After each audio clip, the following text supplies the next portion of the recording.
marché pour venir rencontrer notre invité du jour. Messieurs et dames, bonjour et bienvenue à ce nouveau numéro de votre émission que vous aimez beaucoup.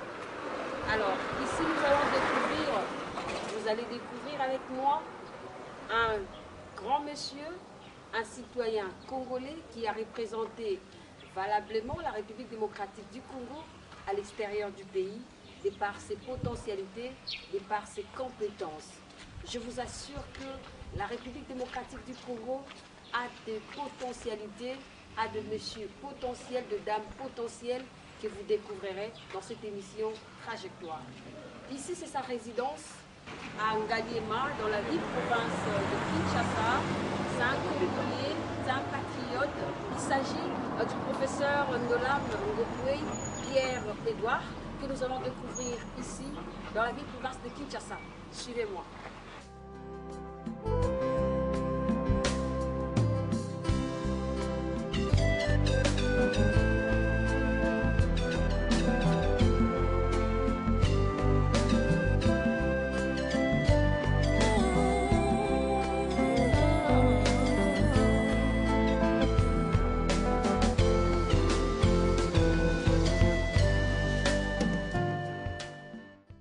Alors, bonjour professeur. Bonjour madame. Nous sommes venus vous rendre visite, Trajectoire est venu justement vous rendre visite parce qu'on a entendu parler de vous.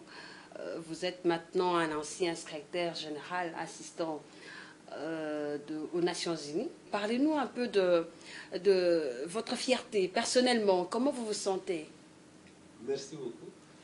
Vous savez que officiellement, je ne représentais pas le pays, puisqu'en tant que fonctionnaire des Nations Unies, je représentais les Nations Unies. Mais étant donné que je suis congolais, je ne peux pas vous cacher ma fierté intérieure de représenter quand même mon pays indirectement. Vous avez raison. Oui. Puisqu'officiellement, je ne pouvais pas représenter mon pays. Donc, c'était une expérience qui a duré pratiquement 30 ans, plus exactement 28 ans, où j'ai travaillé dans une dizaine de pays. Et moi-même, quand je suis entré, je ne savais pas que ça prendrait autant de temps. En réalité, je suis entré pour 2 ans. Ça s'est prolongé jusqu'à approcher les 30 ans. Mais parlez-nous un peu, comment cela était arrivé? Vous étiez professeur et on vous sollicite en qualité de...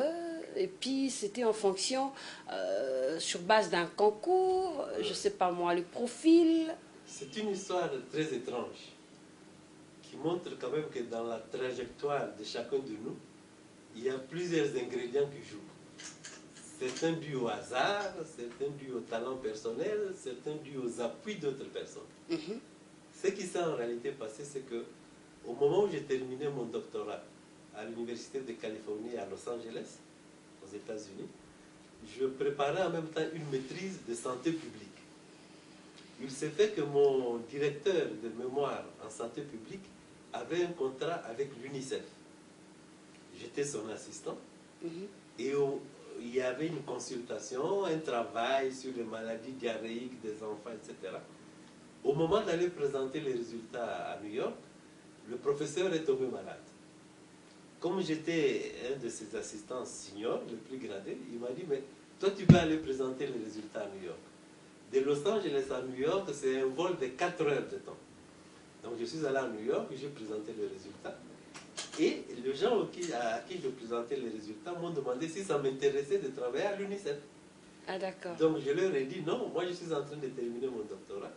Dans quelques mois, dès que je termine, je rentre au Congo, je vais enseigner. Et ce monsieur qui s'appelait Tuck Johnson, un Américain, il m'a dit, mais qu'est-ce que ça vous coûte de passer des interviews?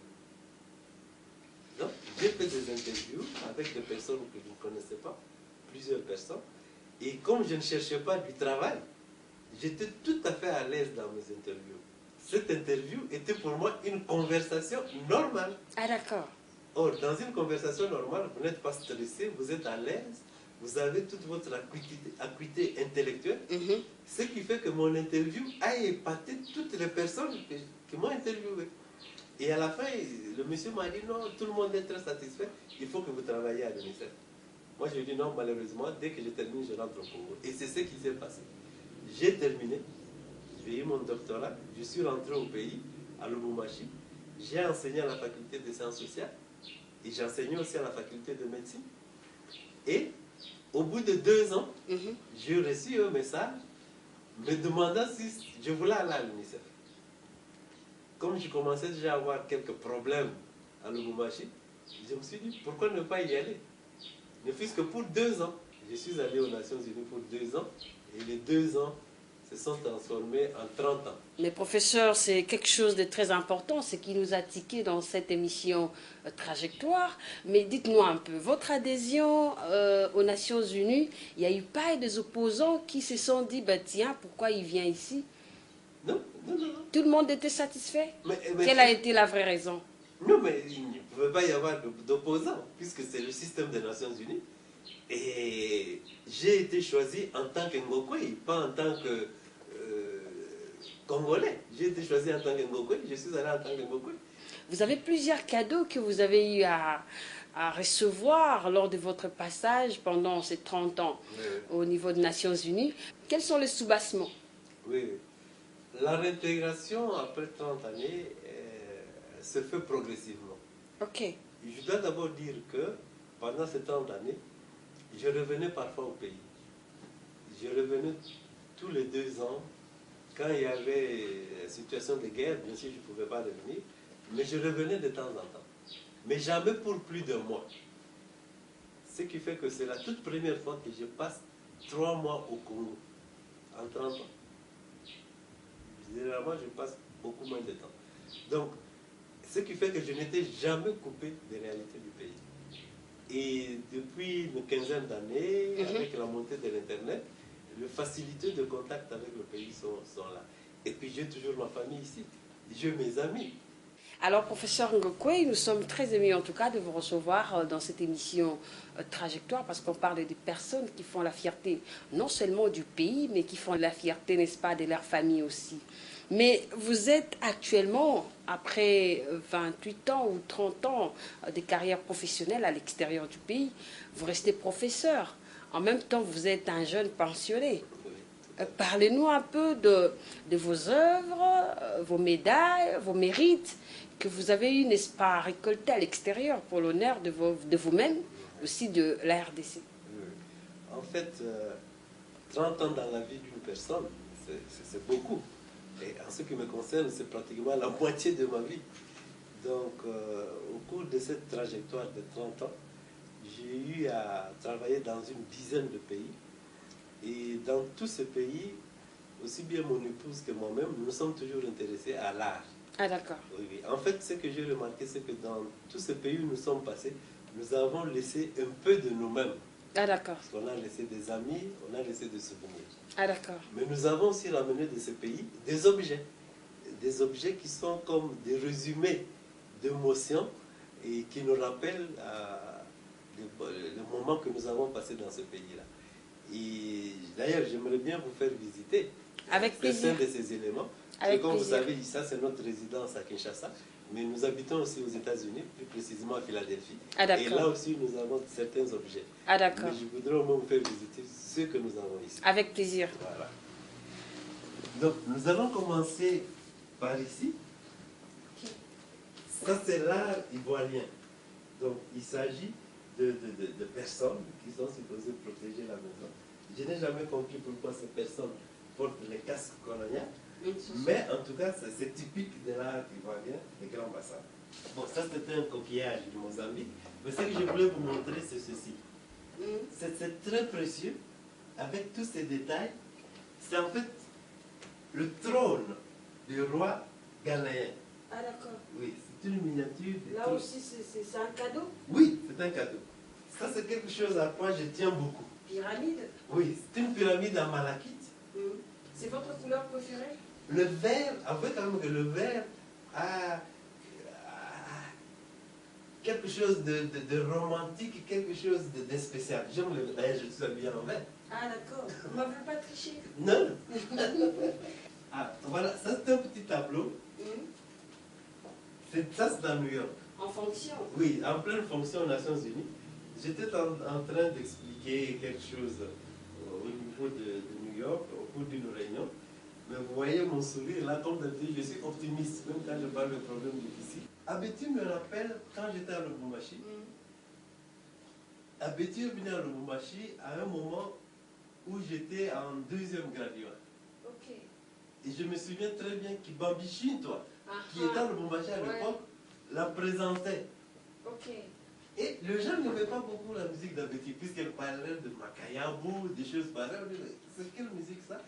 C'était son style, quoi. Oui, mais on se rend compte aujourd'hui que c'était une dame d'un niveau exceptionnel. Ok. Une dame visionnaire qui était à l'avant-garde de sa musique. Ah, d'accord. Oui, oui. Donc, On est flatté de comprendre un peu ce qu'il y a dedans. Il y a même Fali, hein. Oh, mais vous êtes professeur. Est-ce que vous avez le temps de pouvoir lire, de pouvoir Si, écouter mais la musique? Moi, C'est votre choix? Moi, je me dis toujours que sans musique, Uh-huh. je serais devenu fou depuis longtemps. Donc, moi, je suis la musique, je suis un passionné de musique d'hier, même musique d'aujourd'hui. Ça, c'est Eboanotim. Eboanotim, c'est un Camerounais. C'est lui qui a introduit les Makossa au Congo. Avec des chansons extraordinaires. C'est un paralytique, hein. C'est un paralytique. Et c'est lui qui a joué tous les instruments de sa musique. Ah, d'accord. Oui, oui. Malheureusement, il nous a quittés il y a quelques années. Ça, c'est la musique de Bolivie. Je suis allé en Bolivie 2 ou 3 fois. Et j'ai aussi découvert... Donc, dans tous les pays où je passe, en tant que passionné de culture, Oui. parmi les choses qui m'intéressent, premièrement, la musique, Ok. les écrits des universitaires, la cuisine, Ok. la bière et le pagne. Où vous avez placé la lecture? La lecture est une priorité. Moi, je lis tous les jours. Ça fait partie de... Mais je voudrais insister un peu sur ce tableau. C'est une tête. C'est une tête de femme, je pense, avec boîte de bain noir et brun. Ça, c'est la signature de l'artiste. Ok. Mais la chose que je voudrais vous dire, c'est que c'est un cadeau. Un cadeau. Qui m'a été offert par le président Bouzizi lui-même. Je suis allé en République centrafricaine en 2005. C'était l'unique et dernière fois. Et le président Bouzizi lui-même m'a offert ça. Ok. Et ici, ceci est un cadeau de... Vous avez plusieurs cadeaux. Qu'est-ce qui s'est passé en fait? J'ai reçu des cadeaux et j'en donne quelques-uns aussi. Ok. Ça, c'est un cadeau du ministère de la Solidarité, de la Femme et de l'Enfance en Côte d'Ivoire. C'était à la fin de mon séjour en Côte d'Ivoire. Fin de séjour. C'était un séjour de combien de temps? J'ai fait 3 ans et demi en Côte d'Ivoire. Ah, J'étais 3 là ans et pendant demi. la crise. Ok. J'étais là pendant toute la crise. Et j'ai beaucoup travaillé avec les autorités, la société civile. D'ailleurs, je me suis fait beaucoup d'amis. Et j'ai de parents là-bas, puisque les parents de la femme de mon fils sont ivoiriens. Ah, d'accord. Ok. Et ceci... Nous voyons une très belle carte là. Oui. Avec, ça, c'est avec le président Chissano de Mozambique. Un homme extraordinaire qui a d'ailleurs joué un rôle très important dans les négociations au Congo. C'était un envoyé spécial des Nations Unies et de l'Union africaine. C'est un monsieur extraordinaire. J'ai été très touché. Une fois, on s'est retrouvé en Italie dans une réunion. On était en train de présenter les gens des Nations Unies qui étaient là. Et quand on est arrivé à moi pour me présenter, il a dit, lui, vous ne devez pas me le présenter. Lui, c'est mon frère. Ah, d'accord. Ok. C'est par rapport au profil, au travail, et puis à l'excellence. Voilà, à notre relation au Mozambique, où j'ai beaucoup travaillé pour son pays. Bon, ça, vous connaissez. C'est bien sûr le fameux 3 singes. Je ne vois pas, je ne dis rien, et je ne parle pas. Donc, ça veut dire, en fait, être vigilant, et parler quand il faut parler, ne pas se voiler la face. C'est très puissant, c'est un symbole asiatique. Et ça, c'est aussi de... Ils appellent ça au Brésil preto velho, qui veut dire le vieux noir. Donc, c'est un symbole de sagesse. Et ça fait aussi très longtemps que... Ça fait très longtemps que je l'ai. Et ça, c'est aussi ivoirien. C'est du bronze. C'est de l'art qui est très, très populaire là-bas. Ah, d'accord. Mais je voudrais vous montrer Nous voyons également des livres. Là. une de mes photos. J'ai travaillé pendant 3 ans aux Antilles. J'étais représentant de l'UNICEF pour les 16 pays des Antilles. Donc ça, c'est à l'île de la Barbade. Vous étiez parti avec votre dame? Oui, avec toute la famille. Ok. Oui, donc nous sommes restés là-bas 3 ans et demi. Alors ici... Vous avez quand même sauté des livres, hein? Oui, Ça oui. ne vous appartient pas? Non, c'est quelques-uns de mes livres. Vous voyez par exemple Thomas Sankara. On peut voir J'ai appris sa mort Sankara. à Dakar. J'étais dans un restaurant au mois d'octobre avec une de mes collègues qui me dit on vient de lui l'informer que Thomas Sankara est mort. J'ai dit mais c'est une blague. Et c'est quand même quelqu'un qui a beaucoup fait. Ok. À un si jeune âge. Moi j'aime la bière. Oh! Oui, j'aime la bière et dans chaque pays, j'essaie de découvrir la bière. Ça, c'est 2M, c'est une marque de bière au Mozambique. Ok. Là, ils ont 2 bières, Laurentina et 2M. Donc, j'ai gardé ça. Ça, je voudrais vous montrer parce que vous connaissez le Mannequin Peace de Bruxelles, le petit qui fait pipi. Donc, moi, je l'ai associé avec 2 Africains qui, eux, ne font pas pipi. Ah, d'accord. Ils lui tiennent compagnie. Ok. Ça, c'est aussi une très belle femme. Ok. Et ça, par exemple, encore une femme. Admirer les formes. C'est vraiment magnifique. Ça paraît simple, mais pour pouvoir faire ça, c'est quand même extraordinaire. Ah, d'accord. Oui. Donc ça, c'était un cadeau du Sénégal. Ah, d'accord. Et c'est très beau. Vous n'avez pas fait l'art dans votre vie. Mais comment aviez-vous apprécié les arts qu'on vous donne? Là, je dois vous faire une confession. J'aime beaucoup l'art, mais j'ai l'impression que mon épouse est encore plus artistique que moi. Puisque dans tous les pays où nous allons, à part des cadeaux, nous-mêmes nous achetons aussi. Ok. Nous achetons aussi des objets d'art. Et c'est elle qui achète. Ah, d'accord. On a de mal et de mal d'objets d'art. Comme vous le voyez, ça c'est l'art, ça s'appelle art Makonde. Avec les petites têtes là. Ah, C'est les 3 têtes. Oui. Art typique du Mozambique, mais aussi de la Tanzanie et de cette partie de l'Afrique. Ok. Dès que vous voyez ça, vous savez d'où ça vient. Donc, vous voyez? Oui. Les petites Là, c'est têtes, 4 têtes. Oui. Là, c'est 3. Mais c'est toujours la forme, c'est toujours la même forme de petites têtes. Ok. Oui. Mais vous ne perdez pas d'autres arts? Non? Non, pas du tout. Vous voyez? Petites Ok. têtes. C'est vraiment typique, c'est connu dans le monde entier, ce genre-là. Ce tableau, parce que c'est un maître africain. Un maître africain qui s'appelle Malangatana. Dès que vous voyez ce genre de tableau, vous savez que c'est lui. Il est connu dans le monde Mais ce sont entier. des têtes. Là, c'est des têtes de mort. Il vous avait quand même expliqué. Il m'a expliqué. Il a fait la prison. Pendant l'époque coloniale, elle a fait la prison. Donc ça, c'est en fait son anxiété de la mort, etc. Donc vous voyez par exemple ce tableau, ou délire, ça veut dire le délire en français. Il n'existe que 100 copies de ça. Ah, 100 d'accord. copies. Et moi, j'ai la 33e. Ok. Dans le monde entier. Vraiment. Ok, on avance. Ce tableau m'a été offert par le recteur de l'université du Mozambique. Et À quelle occasion? nous étions en train d'inaugurer en fait une galerie d'art. Et je lui ai dit, mais ça c'est fantastique. L'effet de dire fantastique, Oui. et l'on vous offre? Oui, je lui ai demandé, mais ça c'est fantastique, c'est quoi? Il m'a dit, d'abord, avant que je vous explique, c'est à vous. Oh, c'est une façon de demander. Non, pas du tout. Je n'avais pas besoin de demander. Alors, je lui ai demandé, c'est un prêtre catholique qui a fait la guerre, un révolutionnaire, et qui est maintenant recteur d'université. Alors, je ne sais pas, je vois que ça c'est un cœur, je vois 2 têtes. Qui s'aiment. Est-ce que c'est une mère et un enfant, ou c'est 2 amants? Est-ce que c'est un couple, comme on dirait que ça aussi c'est 2? Je ne sais pas. C'est un couple. C'est un homme et une femme. Mais vous voyez, ce qui est extraordinaire, c'est la pureté des lignes.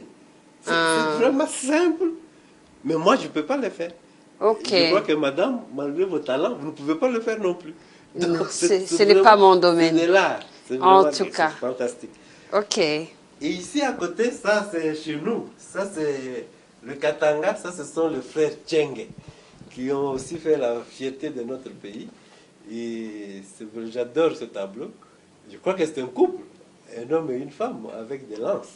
Mais regardez les couleurs, regardez leur mine. J'adore ce tableau.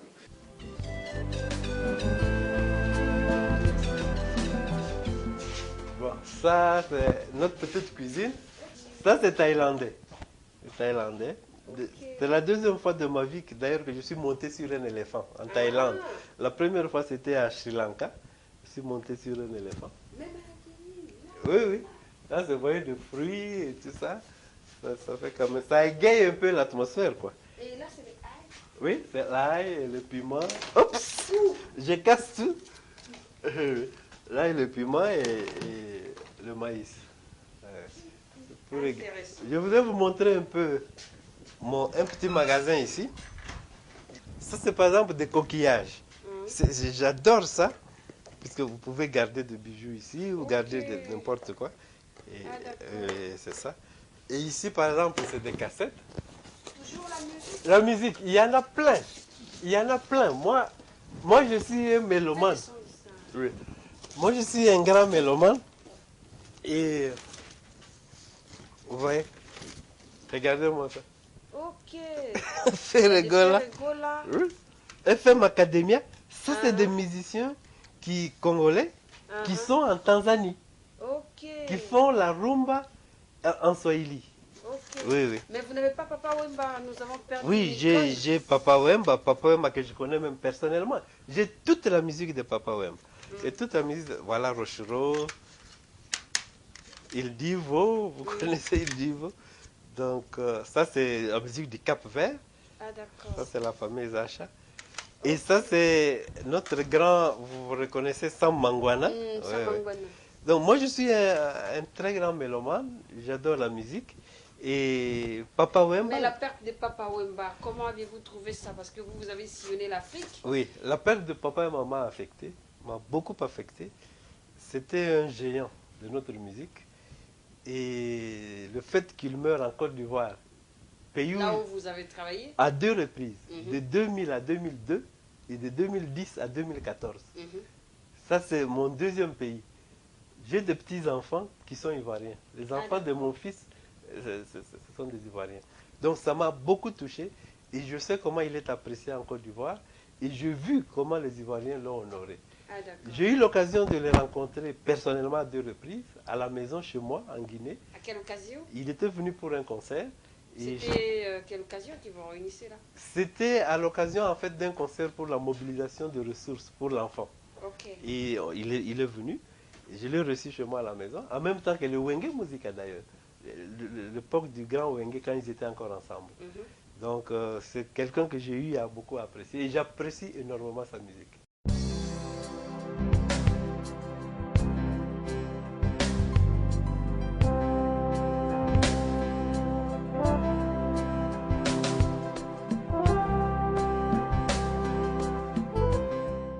Alors, professeur, nous avons visité le magasin. On a vu que vous avez pas mal des archives, mais les gens de votre gabarit, ils sont souvent les hommes seuls.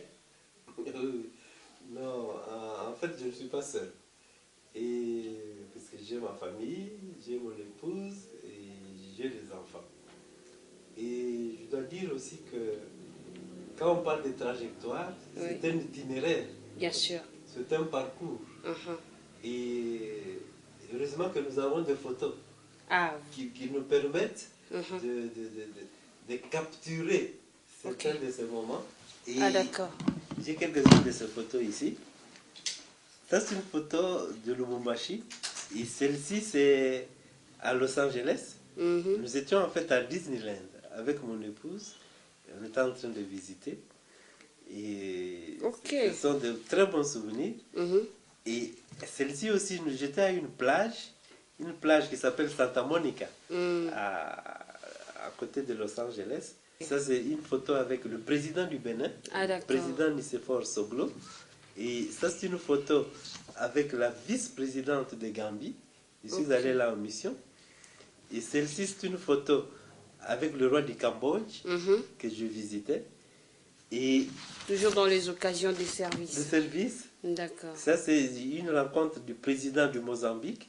Et comme je faisais partie de l'équipe qui aidait à organiser cette rencontre panafricaine, c'est pour ça que je suis là. Ah, d'accord. Oui. Bon, ça, c'est mon fils avec sa femme ivoirienne. Ah, d'accord. Oui, oui. Et je vous avais parlé tout à l'heure de ma passion pour la musique. Ok. Et je suis très proche de Jacob de Varieux et de Kassav et de Jocelyne Berroir. Donc, vous voyez, Jacob, il est venu là à Abidjan et il est venu me visiter. Et là, tout mon personnel l'accueille. Ok. Et ça, c'était un très grand plaisir. Donc, les photos, c'est des instantanés, c'est des images qui vous rappellent des moments, des époques de votre vie. Très intéressant. Des époques de votre Mais trajectoire. franchement, vous gardez tous vos photos en bonne et due forme. Je les garde et j'ai même des photos d'il y a 40 ans. Ok. Oui, j'ai des photos d'il y a 40 ans. Oh là là. Parce que je crois que ce sont des souvenirs. Très bien. Ce sont des moments de vie. Ok. Et pour nos enfants et nos arrière-petits-enfants. Tout à fait, pour c'est bien garder de voir l'histoire. ça. Hein. Oui, oui. Ah d'accord. Mais on peut dire que vous êtes déjà une icône internationale qui a fait de bonnes choses. Parce qu'on a eu à voir une photo qu'on est en train de suivre avec les téléspectateurs où l'on vous a donné une mérite. Vous dites que ça ressemble au mérite qu'on a pu donner à Papa Wemba lors de sa mort. Bon, je peux vous répondre en toute franchise. Moi, je ne suis pas une icône internationale. Je ne suis pas une icône internationale. J'ai essayé de mon mieux et de faire pour donner le mieux de moi-même dans tous les pays où je suis passé. Ah d'accord. Que ce soit en Guinée, que ce soit au Cap-Vert, au Bénin, au Sénégal, que ce soit aux Antilles, que ce soit en Côte d'Ivoire, j'ai essayé de donner le mieux de moi-même. Ok. Et mon dernier poste étant en Côte d'Ivoire, c'est vrai, les Ivoiriens m'ont donné la plus haute distinction qu'ils peuvent donner à quelqu'un, celle de commandeur de l'ordre national de Côte d'Ivoire. Ah, j'en suis fier puisque j'étais là à un moment très difficile de l'histoire du pays, au moment où il y avait la grande crise politique. Ok. Le passé, présent et le futur, c'est ce qui fait notre trajectoire. Alors c'était un plaisir de venir vous rendre visite. Et merci pour l'accueil en tout cas.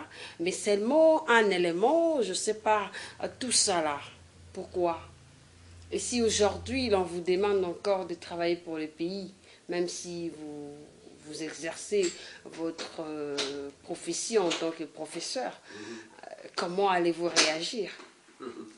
Les gens me taquinent souvent, ils me disent vous avez pris la retraite, vous avez pris la retraite. Et moi je précise toujours, retraite des Nations Unies. Ok. Ça ne veut pas dire retraite de la vie. Ah d'accord. Je me sens encore jeune et je suis plein d'énergie et plein d'idées. Et il y a beaucoup de choses que je peux encore faire. Merci beaucoup, professeur Ngokwe Ndolam, d'être les nôtres dans cette émission et surtout de nous accueillir chez vous. Alors, très chers téléspectateurs, c'est une quiétude d'avoir une personne qui a donc une trajectoire efficace. Il y a Paul Victor Wewel qui dit « Si tous les restes échouent, essaye de travailler durement. » Vous avez suivi le professeur Chergen. Mettons-nous au travail car la vie et l'avenir nous appartient. Alors lui, c'est donc, je peux dire, une valeur ajoutée pour la RDC. Mais il nous dit que il n'a pas encore fini sa trajectoire. Comprenez qu'il a encore de la tonus. Nous allons suivre la deuxième partie avec le professeur Ngokwe et vous allez comprendre qu'il a encore des choses à nous dire. Et le prochain tour, ça sera vôtre. Au revoir.